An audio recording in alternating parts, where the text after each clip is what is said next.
السلام عليكم ورحمة الله وبركاته. صباح الخير عليكم، عاملين ايه؟ يا رب تكونوا بألف خير. بشاير الخير كده هلت وريحة الأيام الحلوة بتاعت رمضان كده هل علينا. فقمت الصبح كده حاسة ما شاء الله ان انا عندي نشاط كده و... وصحة، الحمد لله يا رب، نحمد ربنا على كل شيء، وخصوص على نعمة الصحة. انت لما تقومي كده نشيطة وحاسة ان انت جسمك حلو كده ومش تعبانة، يبقى ألف حمد وألف شكر ليك يا رب. فقلت بقى هنعمل النهارده مع بعض غدا حلو قوي، وهنروق البيت بقى بعد موجة التراب اللي كنا فيها دي. انا بعد التراب الجامد ده مسحت الارض كده وبس، ما نفضتش برضه. فقلت النهارده بما اني بقى قاعده في البيت لوحدي، هنروق بقى مع بعض ونعمل غدا حلو كده ونشوف هنعمل ايه.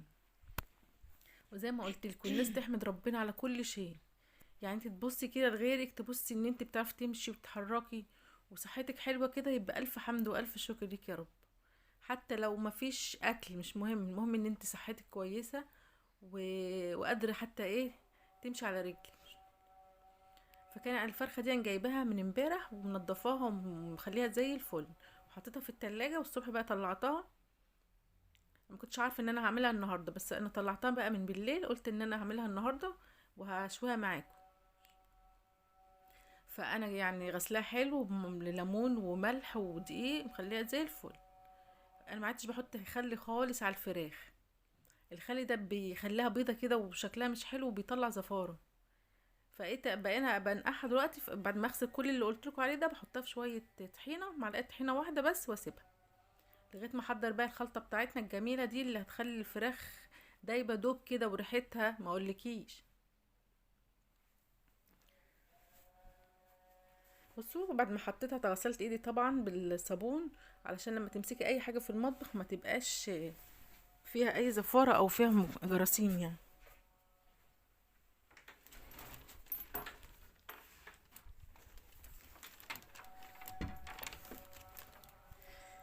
بصوا انا بالليل بقى لما فتحت التلاجة لقيت الطماطم اللي انا جايباها دي الحمرا دي، خفت ان، فقلت بقى اقوم اعملها كده في الاول بالليل، غسلتها حلو وحطيتها في الحله وسبتها تستوي كده على نار هاديه. بعد كده طفيت عليها خلاص وسبتها للصبح. قلت بما انها هستعمل بقى الكبه، اعملها في الكبه بدل ما وسخ الكبه والخلاط. فقلت اعملها في الكبه واحطها، بص احط لها معلقتين كبار بابريكا، ومعلقه صغيره سكر، ومعلقه كبيره ملح، واسيبها بقى تكمل سواها على النار وخلاص كده. يعني انا لحقت الطماطم ده، قلت خساره ان هي تبوظ كده مني، فانا قلت اسويها واحطها في الفريزر لاي بقى طبيخه او اي مكرونه او اي حاجه، مش هتخسر يعني معانا.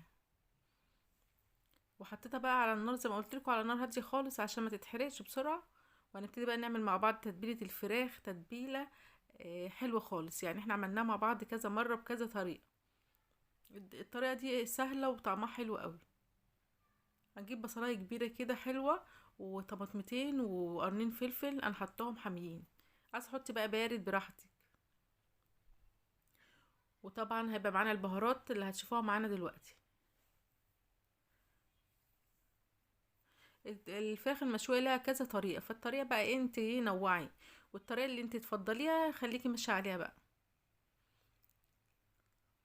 هشطف بقى الفرخه بتاعتنا الحلوه المقلبظه دي المقلوظه دي من الطحينه، وابتدي بقى اسيبها تتصفى شويه كده قبل ما اخلص بقى التتبيله بتاعتها. زي ما قلت لكم الحمد لله، الناس تحمد ربنا على نعمه الصحه ونعمه الستر وكل حاجه ربنا. يعني انت لو تعدي النعمه اللي ربنا عطاها لك، مش ولا تحصى ولا تعد، ولا تعد ولا تحصى زي ما بيقول.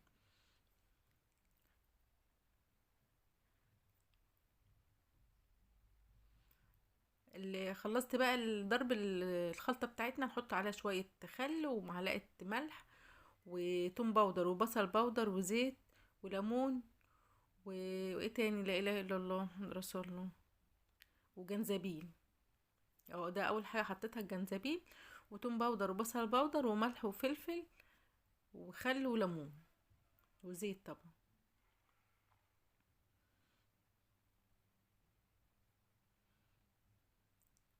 اه وشوية زعتر. فزي ما قلت لكم احنا عاملين التتبيله دي مع بعض كذا مره، وتبلناها مرة بالزبادي واللبن. فانتي اختاري بقى التتبيلة اللي تناسبك. بس زي ما قلتلك التتبيلة دي طلعت الفراخ تحفة، طعم وريحة بقولكيش بقى. نعصر عليها الليمونة كلها، والفرخة بتاعتنا اهي بقت زي الفل، وهنحطها بقى، نحط عليها كل التتبيلة ونسيبها بقى لغاية ما تتبل، ونيجي نشويها ايه مع بعض ان شاء الله. زي ما قلت لكم ان احنا هنعمل مع بعض بقى النهارده، هنروق بقى البيت كده بما اننا قاعدين كده لوحدنا. وكان نفسي اشيل الستاره بتاعه الركنه، بس انا مش هعرف اشيلها لوحدي. فانا هستنى بقى بالليل ان شاء الله لما الولاد يجوا ويشيلوها معايا، عشان بقى ما اقولكوش بقى السن بقى الستاره دي مزنوقه جامد كده وبتتعبني يعني لما اجي اشيلها. فهي الحياه مشاركه يا جماعه، انا اعمل حاجه وهم يعملوا حاجه، وهتعدي بقى ان شاء الله. بص، تبلتها وغطيتها، حطيتها في لبست البلاستيكيه كيس كده وسبتها في التلاجة من تحت، ويخلص اشطب المطبخ بقى واطلع بقى على الشقه من بره. انا بدأت بالفراخ علشان تلحق تتبل وتاخد وقتها كده، ايه مبقاش مستعجله عليها. انا تخصصي يا جماعه المطبخ يعني، انا مش على طول بروق بره في الشقه. ربنا يخلي لي بناتي يا رب، هما اللي بيروقوا. بس بما انهم مش موجودين، فانا ايه هروق النهارده واظبط بقى الشقه النهارده معاكم بقى ان شاء الله. وعشان انت برضه تشجعي وتقومي بقى تروقي كده وسيبك من الكسل ده، مش هيعمل لنا حاجه مفيده خالص. هي ستاره الركنه دي اللي انا كنت عايزه اشيلها، اللي هي البيضه. التراب الايام اللي فاتت كانت بنتي بتقفل الشيش، قصدي بتفتح الشيش والازاز وتقفل الستيل، فكان بيطلع بقى التراب كله على الستاره فخلاها سودة. كنت يا جماعه القطه بتاعتي بتصبح عليكم. اول ما لقيتنها بتبقى بالمكنسه طلعت تجري بتخاف منها. انا من يومين كده كنت مسيقه كل الشقه، بس هما البنات ملهمش في التسييق، فانا اللي بسيق يعني. مسحت الشقه كلها من التراب اللي كان موجود ده. بس برضو ما لازم تروقي كل يوم. يعني مش همسح كل يوم، بس بقى لازم بقى الترويق وكده والكنيس وظبطي شقتك كل يوم.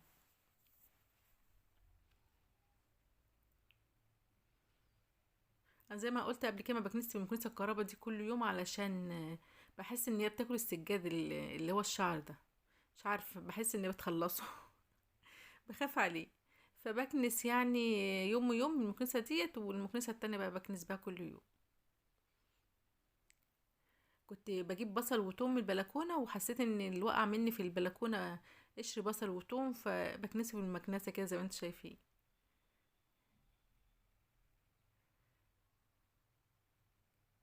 الترويق مش ما خدش معايا اي حاجه، يا دوبك ما كملش حتى ساعه. يعني في حاجات كتير عملتها وما صورتهاش، بس برضو ما بياخدش وقت يعني. طول ما انت شقتك نظيفه وايدك فيها على طول، مش هتلاقيها مكركبه يعني.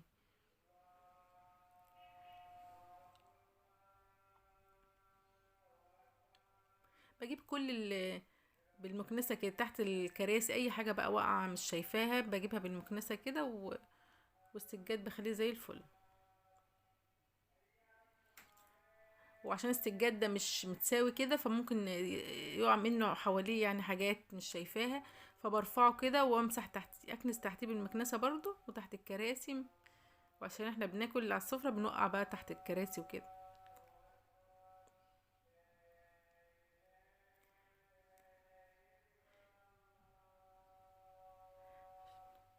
عشان لا اله الا الله واشهد ان محمد رسول الله. الاذان بيأذن.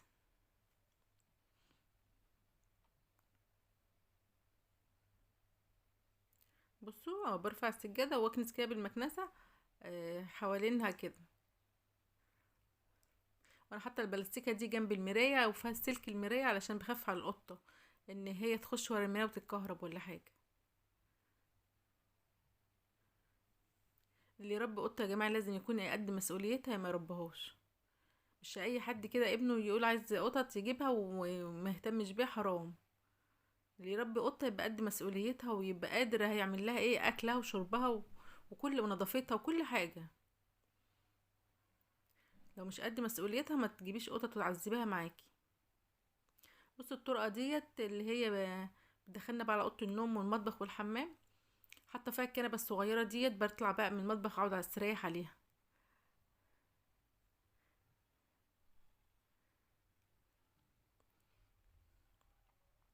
وخلاص كل الشقه دي ما خدتش معايا زي ما قلت لكم يجي ساعه الا ربع ولا اي حاجه كده. واخش بقى دلوقتي على المطبخ، اكمل بقى غدانا النهارده اللي هو الفراخ المشويه. قبل طبعا ما اخش على الشقه ان انا قعدت بقى استريحت شويه وفطرت وشربت شاي كده، يعني خدت شويه وقت كده قبل ما اخش اروق البيت تاني. يعني الفرخه دي متبله لها تقريبا بقالها 3 ساعات. بص حطيتها في الصينيه كده زي ما انتم شايفين، واحط عليها بقى الورق الفويل وادخلها الفرن زي ما هي كده. هسيبها تكمل سواها خالص. وانت مش حابه تحطيها على الفحم، حطيها تحت الشوايه تاخد لون، وبعد كده حطي لها فحمايه كده وخلاص. مش مش شرط يعني تحطيها تكملي سواها على الفحم.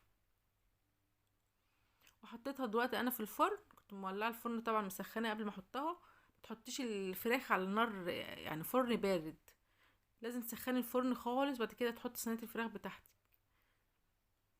اه بصي الطماطم استوت وسبتها تبرد، واحطها دلوقتي في الكيس بقى في الفريزر. ما تسيبيش اي حاجه تبوظ منك، خساره. انا كنت جايباها وبعد كده حطيتها بقى في التلاجة، وقلت بقى هعملها بعدين، وتعبت كده.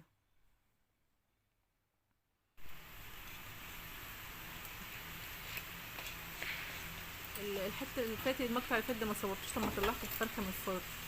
آه، طلعتها وعملت لها الشوايه ديت في الفحم، حطيت صاجه كده الشبك ده الصغير ده، حطيت عليها الفرخه، وخدت اللي نزل من الفرخه اللي هو باقي التتبيله البصل والزيت وكل ده، وهعمل بيه الرز. انا قلت اعمل بيه الرز عشان يطلع طعمه احلى. بهارات بقى وبهاريز نازله من الفرخه كده، يبقى طعمها حلو قوي.